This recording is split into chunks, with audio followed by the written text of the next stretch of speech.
Dear students, आज की class में हम समझेंगे कंप्यूटर और कंप्यूटर सिस्टम। यहाँ सबसे पहले समझते हैं कि कंप्यूटर क्या होता है।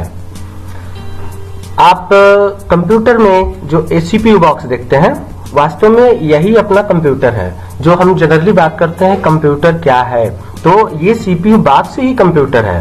हम मॉनिटर, कीबोर्ड, माउस, स्पीकर, ये सब कंप्यूटर के पार्ट्स हैं, कंप्यूटर नहीं है। तो CPU इज ए कंप्यूटर।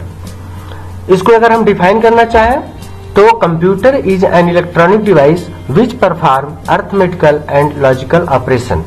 तो यह अर्थमेटिकल एंड लॉजिकल ऑपरेशन जो CPU के अंदर परफॉर्म होता है, यही कंप्यूटर की प्रॉपर्टी है। ये जो कंप्यूटर है, एक वर्ड कंप्यूट से बना हुआ है। कंप्यूट यानी गणना करने का जो प्रोसेस है, और गणना करने वाला जो होता है उसे हम कंप्यूटर कहते हैं। तो ये गणना करने वाला जो होता है वास्तव में अपना CPU होता है, जिसके अंदर ये दो प्रकार के ऑपरेशन होते हैं, अर्थमेटिकल एंड लॉजिकल ऑपरेशंस। हम अर्थमेटिकल और लॉजिकल ऑपरेशन को अगले क्लास में समझेंगे, क्योंकि ये बहुत ही इंपॉर्टेंट यूनिट है CPU का। फिलहाल यहाँ पे समझते हैं कंप्यूटर सिस्टम।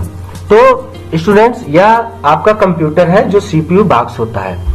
दूसरा बात करते हैं कंप्यूटर सिस्टम की। तो what is a computer system? Computer system यानी कि कंप्लीट सिस्टम जिसके द्वारा हम कंप्यूटर से अपना काम करते हो, यानी कि जिस वजह से वो बना, जो उसका वर्किंग प्रोसेस है और जो अपना रिजल्ट है वह उससे मिल रहा हो, तो उसे हम कंप्यूटर सिस्टम कहेंगे। यहाँ पर आप देख रहे हैं एक माउस, CPU बॉक्स, कीबोर्ड और मॉनिटर, स्पीकर एंड प्रिंटर। ये सभी कंप्यूटर के विभिन्न पार्ट्स हैं जिनका अलग अलग रोल है, और ये रोल के अकॉर्डिंग हम इनका यूज करते हैं। तो स्टूडेंट्स, हम मेन CPU से mouse, keyboard, monitor, speaker, printer ये सभी जोड़ते हैं, और जब कंबाइन कर देते हैं तो जो सिस्टम तैयार होता है उसे हम कंप्यूटर सिस्टम कहते हैं। लेकिन क्या जोड़ना है ये हमारे आवश्यकता पे डिपेंड करता है। जैसे माउस एक इनपुट डिवाइस है जो क्लिक करने के काम आता है, जो विंडो को सपोर्ट करता है, और कीबोर्ड एक इनपुट डिवाइस है जिससे हम कोई चीज टाइपिंग कर इनपुट के रूप में दे सकते हैं। लेकिन ये नीचे के तीन डिवाइसेस जो आप देख रहे हो, क्रमशः मॉनिटर, स्पीकर और प्रिंटर, यह तीनों आउटपुट डिवाइसेस हैं जिससे हम विभिन्न प्रकार के रिजल्ट पाते हैं। अब रिजल्ट जैसे मॉनिटर है, हमको स्क्रीन पर वो सब कुछ दिखाते रहता है जो CPU के अंदर प्रोसेस हो रहा होता है। स्पीकर हमको साउंड सिग्नल देता है, और प्रिंटर एक हार्ड कॉपी के रूप में जो कंप्यूटर के अंदर है उसको प्रिंट देता है। तो इस तरह से इन सभी डिवाइसों का अलग अलग रोल है, और इन सभी डिवाइसों को जब एक प्रॉपर सिमेट्री में हम असेंबल कर देते हैं एंड देन उसे प्ले करते हैं with A proper operating system, तो वह हम उसको इनपुट दे पाते हैं, और हमारा CPU उस डाटा को प्रोसेस करता है, और प्रोसेस करके जैसा आउटपुट हम इंटेंडेड आउटपुट हम गेस किए होते हैं वैसा आउटपुट हमको देता है। तो ऐसे को हम कंप्यूटर सिस्टम कहते हैं। अगर हम इसको डिफाइन करना चाहें तो कह सकते हैं computer system is a set of devices which takes input and produce output as intended. अगर वो कंप्यूटर सिस्टम हमको रिजल्ट नहीं देता तो फिर वो कंप्लीट सिस्टम नहीं माना जाएगा। जब वह प्रोसेस हो यानी चले और हमसे इनपुट मांगे, फिर हम इनपुट दें, और वह इनपुट प्रोसेस हो करके उसके अकॉर्डिंग हम जैसा चाहते हैं ऐसा रिजल्ट आए, तो हम उसे कंप्लीट कंप्यूटर सिस्टम कहते हैं। जैसे मान लो हमको एक प्रिंट लेना है, तो हम वो प्रॉपर पर्टिकुलर डॉक्यूमेंट यहाँ पर स्क्रीन पे देखते हैं जो खुला होता है, बट वास्तव में वो CPU के अंदर का प्रोसेसिंग है जो हमको यहाँ स्क्रीन पे दिखता है। फिर उस आइकन को, प्रिंट आइकन को हम क्लिक करते हैं तो वो हमारे प्रिंटर पर जाकर के प्रिंट हो जाता है। देन हमारा काम हुआ। This means the computer system is a complete computer system. Then students, अब हम समझेंगे कि यह सिस्टम क्या होता है। System means a complete arrangement जिसके द्वारा कोई भी काम किया जाता है। जैसे यहाँ पर हम एक फैन की बात करते हैं। फैन जो हमारे घरों में लगा होता है उससे हमें हवा मिलती है, तो वो फैन भी एक सिस्टम हो सकता है। जैसे यहाँ पे फैन का ब्लेड आपको दिखाई दे रहा है, और ये आपका मोटर हो गया, एंड ये कैपेसिटर हो गया, और यह एक माउंटिंग ब्रैकेट्स होंगे जिसके द्वारा हम फैन को हैंग करते हैं। Then these all are the parts of the fan. ये एक फैन नहीं है। अगर हम बात करें इसकी, तो यह फैन का ब्लेड है, यह फैन नहीं है। यह फैन का कैपेसिटर है, फैन नहीं है। दिस मीन्स हम फैन इसको नाम तब दे पाते हैं जब यह सब कुछ प्रॉपरली असेंबल होता है और जो आउटपुट हमको चाहिए वो आउटपुट मिल रहा होता है। जैसे यहाँ देखिए, यह एक प्रॉपर असेंबल्ड फैन जो रन में है और हमें हवा मिल रहा है, इसलिए यह कंप्लीट सिस्टम है। कंप्लीट सिस्टम, अगर इसी फैन को देखो, अगर हम क्लॉकवाइज चल रहा है एंटी क्लॉकवाइज कर देते हैं तो क्या होता है, हमारा हवा ऊपर की तरफ जाने लगता है, नीचे की तरफ हवा नहीं आता है। This means defective system. इससे हमारा काम नहीं हो रहा है, हमको हवा नीचे की तरफ मिलना चाहिए, तो हम इसको सिस्टम नहीं कहेंगे। इसका मतलब कि उसका डायरेक्शन, डिवाइसों का arrangement and all the necessary hardware software सब कुछ हो, तब हम उसको कंप्लीट सिस्टम कहते हैं। तो स्टूडेंट्स, यह एक सीलिंग फैन जो कंप्लीट सिस्टम के रूप में प्ले हो रहा है। अब कंप्यूटर को अगर आपको अच्छे से सीखना है तो मैं एक कंपैरिजन बताना चाहूंगा आपको, ह्यूमन वर्सेस कंप्यूटर। मनुष्य का कंप्यूटर के साथ क्या तुलना है, क्योंकि जो कंप्यूटर है वह ह्यूमन बीइंग्स का ही एक ऐसा। देन स्टूडेंट्स, अब यहाँ पर हम एक कंपैरिजन करेंगे मनुष्य का कंप्यूटर के साथ, जिसके साथ हम ये समझेंगे कि कंप्यूटर का मनुष्य के साथ क्या कंपैरिजन है। वास्तव में अगर आपको कंप्यूटर अच्छे से सीखना है, समझना है, तो सबसे पहले आप ह्यूमन बीइंग्स को, उनकी एक्टिविटी को समझिए, बिकॉज कंप्यूटर ह्यूमन बीइंग के लिए ही बनाया गया है, उन्हीं के स्थान पे बनाया गया है। एक ऐसा यंत्र जो सिर्फ कंप्यूटर मनुष्य के कार्य को आसान कर दे।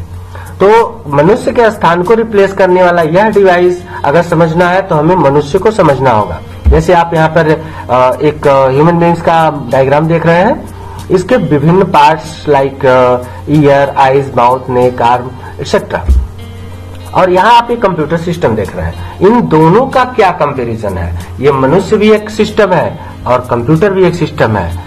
अभी आप बात करो मनुष्य का, तो वह चलता है, खाता है, सांस लेता है, देखता है, सुनता है, और वह अगर एक पल के लिए बात करो कि वह सांस लेना बंद कर दे, तो आप बोलते हो कि ही आर सी इज डेड, मतलब वह वर्किंग में नहीं है, वह एक सिस्टम नहीं है, बिकॉज उसके अंदर के सॉफ्टवेयर नहीं है। सॉफ्टवेयर मीन्स उसके सांस लेने की प्रोसेस खत्म हो गई, देन वह just as a hardware and nothing. उसी प्रकार से कंप्यूटर, अगर हम उसे बंद कर देते हैं, देन वह एक बॉक्स है, एक डिवाइसों का एक कलेक्शन है, वह चल नहीं सकता, तो हम उसमें ऑपरेटिंग सिस्टम डालते हैं। उसी प्रकार से जैसे मनुष्य जिंदा है तो कंप्यूटर ऑन है। कंप्यूटर कीबोर्ड, माउस कई प्रकार से इनपुट लेता है, फिर उसे प्रोसेस करके आउटपुट देता है। मनुष्य भी उसी तरह करता है, वह देखता है कि हमारे सामने गाड़ी आ रही है, देन वो अपना डायरेक्शन चेंज कर लेता है। वह देखता है कि उसके हाथ पे मच्छर एक बैठ गया, काट रहा है उसको, तो अभी देखते हो आप क्या करता है, वो जस्ट दूसरे हाथ से उसको मारने का अथवा भगाने का प्रयास करता है। ऐसा क्यों? क्योंकि मच्छर के काटने से उसके स्किन में जो प्रॉब्लम हुआ वह एज ए इनपुट हुआ एंड वो प्रोसेस हुआ उसके माइंड में, देन उसके माइंड ने एक इंफॉर्मेशन जनरेट किया दूसरे हाथ को कि आप उसे भगाओ, देन यह जस्ट इस कंप्यूटर से आप कंपेयर कर सकते हैं। तो इस प्रकार से मनुष्य का देखेंगे कि आंख से, कान से, मुंह से, नाक से, इस सब से वो इनपुट लेता है और उसे प्रोसेस करता है, फिर अपनी बॉडी को कंट्रोल करके रिजल्ट देता है। तो स्टूडेंट्स, अभी आप किसी को थैंक यू बोलते हो तो वो क्या करता है? आपको थैंक यू रिप्लाई करता है, जबकि आपने एक साउंड जनरेट किया थैंक यू। अब वह कैसे पता उसको कि आपने थैंक यू बोला? देन वह प्रोसेस हुआ वर्ड उसके माइंड में और उसने आपको थैंक यू कहा। अगर आप कहते हो please give me your pen, आप उसे बोलते हो तो वो डाटा उसके कान से इनपुट के रूप में जाता है एंड देन वह प्रोसेस होता है और उसके हैंड्स को वह एक इंस्ट्रक्शन देता है कि आप अपना पेन निकालो और उसे दे दो, तो वो ऐसा करता है। दिस मीन्स वह इनपुट लिया, प्रोसेस किया और आउटपुट दिया।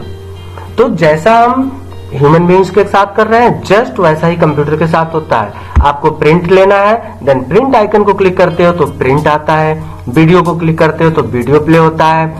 इस प्रकार से दूसरे व्यू में बात करें तो स्टोरिंग के रूप में जब हम कोई चीज याद करते हैं तो हम मेमोराइज करते हैं उसको अपने माइंड में। कंप्यूटर को भी जब कुछ स्टोर करना होता है तो हम क्या करते हैं, सेव करते हैं और वह कंप्यूटर में सेव हो जाता है और इन फ्यूचर जब भी आप उसे ओपन करते हो तो वह मैटर आपको दोबारा मिल जाता है। उसी तरह से मनुष्य के विषय में बात करें तो वह जैसे आप कोई चैप्टर याद कर लिए, कल उसका एग्जाम है, आप एग्जाम में बैठते हो, देन उसको रिकॉल करते हो और वह आपकी मेमोरी से रिकॉल होता है, मेमोरी में स्टोर होता है और आपकी मेमोरी में वो प्रोसेस होता है। फिर अपने हाथ से वह इंस्ट्रक्शन के द्वारा आप लिख पाते हो कॉपियों पर। This means human being just like a computer because computer is a device to solve the problem of the human beings. एक मनुष्य जब काम करता है तो वो चाहता है कि उसके काम की स्पीड अधिक हो और दूसरा वो चाहता है कि जो भी वह लर्न कर रहा है वो उसको मेमोराइज हो जाए और तीसरा वो चाहता है कि जो काम हो वह बिल्कुल परफेक्ट हो विदाउट एनी एरर और चौथा चाहता है कि जो भी मैं काम करूं वो रिलायबल हो, इट मीन्स उसमें कोई डाउट ना हो। और लास्ट वन मैक्सिमम लोग चाहते हैं ऑलराउंडर होना। दिस मीन्स वह बॉलर भी हो और बैट्समैन भी और एक डॉक्टर भी हो और इंजीनियर भी। ऐसा मल्टी डायरेक्शनल डेवलपमेंट सभी ह्यूमन बीइंग्स चाहते हैं जो कि पॉसिबल नहीं होता है, थोड़ा सा डिफिकल्ट होता है। बट यहाँ आप कंप्यूटर के केस में देख लो तो यह सभी प्रकार के कैरेक्टरिस्टिक्स अपने अंदर रखता है। It means computer can perform our work very very fast in comparison to human beings. देखिए यही डिफरेंस है मात्र ह्यूमन बीइंग और कंप्यूटर में, बाकी ये सब में होते हैं। ह्यूमन बीइंग भी काम करता है, स्पीड कम होती है, कंप्यूटर काम करता है, स्पीड अधिक होती है। ह्यूमन बीइंग काम करता है, गलती होने की संभावना होती है, कंप्यूटर काम करता है, गलती होने की संभावना बिल्कुल नहीं होती है। यहीं पर ह्यूमन बीइंग कुछ भी मेमोराइज करता है तो एक लिमिटेड पॉइंट तक ही मेमोराइज कर सकता है, जबकि कंप्यूटर हमारा ह्यूज अमाउंट ऑफ डाटा अपने अंदर मेमोराइज करके रख सकता है फॉर द फ्यूचर यूज। और ह्यूमन बीइंग की बात करिए तो अगर एक बैट्समैन है तो अच्छा बॉलर नहीं होता, अच्छा बॉलर है तो बैट्समैन नहीं होता। But computer, medical, engineering and much more places आप इसे यूज कर सकते हो। आप स्कूल में एजुकेशन पर्पज, रेलवे स्टेशन पर रिजर्वेशन पर्पज, हॉस्पिटल में मेडिकल पर्पज, कई जगहों पर कई प्रकार से यूज कर पाते हो। दिस मीन्स ऑलराउंडर के रूप में काम करता है। रिलायबिलिटी, आप एक मनुष्य को कोई काम देते हो तो आपको डाउट होता है। दिस मीन्स उसका वर्क परफेक्ट हो सकता है, एरर भी हो सकते हैं, बट आप कंप्यूटर को वही वर्क देते हो तो देन आप डेफिनेटली एकदम निश्चिंत होते हो कि इसमें कोई मिस्टेक नहीं हो सकता। जैसे एक बड़ी सी पर्ची हम उसको कैलकुलेट करते हैं, ऐड करते हैं तो किसी को बोलते हो कि जरा देख लेना फिर फाइनल सही है ना, लेकिन वही चीज अगर हम कैलकुलेटर से करते हैं तो हम बिल्कुल एकदम कंफर्म होते हैं कि हमारे कैलकुलेशन में कोई मिस्टेक नहीं होता। तो स्टूडेंट्स, अगर आपको कंप्यूटर अच्छे से पढ़ना है देन अपने आप को यानी ह्यूमन बीइंग्स को समझिए, अपने वर्किंग प्रोसेस को समझिए, अपने मेमोरी को, उसके वर्किंग प्रणाली को एंड आपके प्रेजेंस ऑफ माइंड को input devices and output devices के रूप में कंसीडर करिए और उसे समझिए। That's all, thank you.